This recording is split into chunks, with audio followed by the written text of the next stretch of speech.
Hey everyone. I showed an example of how to wire in a switch leg to an existing light, but now I'm actually doing one in my garage, so I figured I might as well show you what I did. So here's the original, where the original light was. I ran a wire down to a switch on the wall. So that wire, along with one that comes from the light, is what is going back into the box.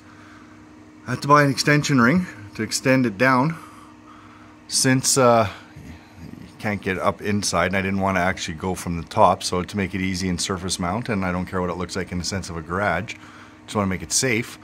Bought an extension ring so I can pop them both in. I marked the wire going to the light with an L so you guys can see.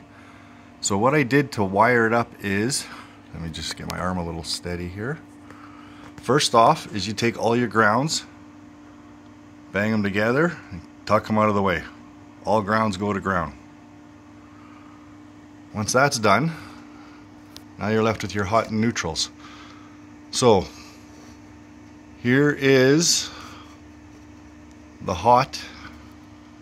It's up here, it's coming down. Here's the hot coming into the box, which is off a light switch. So that will switch this. But I didn't want my other light that I installed here to switch with it. I wanted it to be independent. So the one down below on the wall I put will be just for this light, not for this one. So your hot comes in and comes to here. So you tag that with your white of the wire going down to your switch leg. And then the black that comes back out of it is right here. Remember, you come back in black. That then ties to the black of the light. So that's now power going down to the switch. When it's on, back up and feeds the black of your light. Coming out of your light, you have your neutral, and you tie that into the neutral that's coming into the box.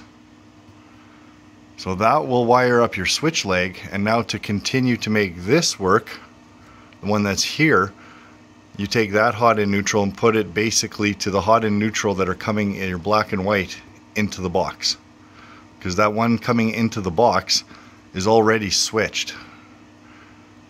So yeah, so hopefully that helps somebody.